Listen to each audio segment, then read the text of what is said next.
आज supreme court का एक फ़ैसला आया है। एक तो ये है कि चीफ़ जस्टिस की रिटायरमेंट के 7 दिन पहले ये फ़ैसला आया सामने। 3 महीने ये फ़ैसला महफूज रखा गया। उस पार्लियामेंट के होते हुए, उस हुकूमत के होते हुए उस वक्त ये फ़ैसला नहीं सुनाया। आज क्या ज़रूरत थी कि आप उस पार्लियामेंट या उस हुकूमत के दौरान ही सुना देते? देखिए पराजा साहब, इस मुल्क में हस्ब ज़रूरत बड़े बड़े सूरमा जो हैं वो लेट जाते हैं जब उनकी अपनी सेल्फ इंटरेस्ट की बात आए। वक्त ज़रूरत वो खड़े हो जाते हैं, वक्त ज़रूरत वो ज़मीर वाले बन जाते हैं, वक्त ज़रूरत वो बेज़मीर हो जाते हैं। ये इस मुल्क की सियासत की अनफॉर्चुनेट हिस्सा है।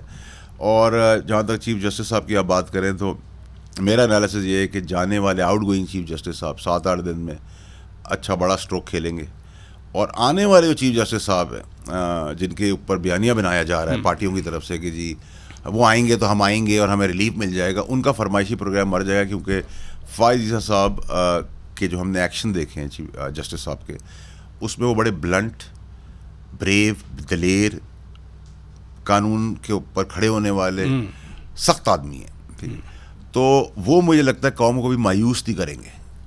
मेरा जस्टिस काजी फ़ाइज़ ईसा साहब, वो देखिए उनके जो 11 महीने हैं ना, वो लोगों के माथे से तेल निकाल देगा। ये 11 महीने लोगों को 11 साल याद की तरह याद रहेंगे। और मेरा अपना ख्याल है कि पाकिस्तान की सिमत में उनका बड़ा किरदार होगा, अच्छा किरदार होगा, अच्छा किरदार होगा, एक पॉजिटिव डायरेक्शन में वो किसी को नहीं छोड़ेंगे। लेकिन आज का जो फैसला हुआ, जस्टिस एजाजुल हसन साहब ने फैसला सुनाया। उन्होंने कहा कि बेंच पर हुकूमती एतराज़ अदलिया की आज़ादी पर हमला है। अब यूजुअली कोर्ट्स में देखा गया है, डिफेंडेंट हो या एक्यूज साइड हो, वो जजेस पर एतराज़ करते हैं। ये कैसे एक अदलिया की आज़ादी पे हमला हो गया जब एतराज़ किया गया, जब ये ख़ास तौर पर चीफ़ जस्टिस की फैमिली के हवाले से कोई केस था और अतातारड़ ने यही कहा कि इस फैसले में सास की ऑडियो के अलावा हर एक चीज़ थी।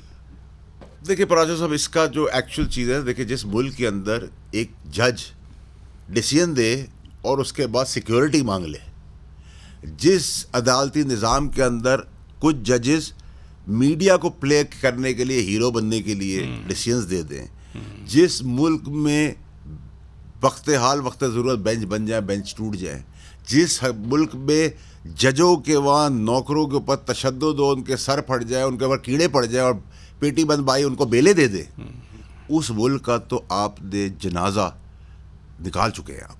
ठीक है, सो अब आपका इंटरेस्ट, आप अल्लाह से मदद, अल्लाह से दुआ के बाद जिन 2 आदमियों के ऊपर आपने अपना तकिया रखा हुआ है आज के दिन इस मुल्क का, वो है सिपह सलार आर्मी चीफ और चीफ जस्टिस साहब जो आने वाले हैं। ठीक है जी, ये 2 ही आपकी उम्मीद है। ठीक है जी, अब आ जाए आपके जो इकदाम चीफ ने किए हैं पिछले 72 घंटे के अंदर, तो क्या तो उनके पास कोई जादू की छड़ी तो नहीं थी, विल थी, इंटेंट थी, नीयत थी, पाकिस्तानियों का भला करना था। एक मिनट सर, अब इनमें से किसी ना किसी को क्रीज से बाहर आना पड़ेगा पाकिस्तान को बचाने के लिए, क्योंकि पाकिस्तान को बाहर से अब डर नहीं है। क्रीज से बाहर आने का क्या मतलब सर देखिए, मैं खुली ढपी बात नहीं करता, मैं घुमा फिर आगे पराचा बात नहीं कर सकता। अगर मैं आर्मी चीफ साहब होता या मेरी पोजीशन ये होती, मैं 18 लीडरों को पाकिस्तान के जो है ना सड़क पर टांग देता।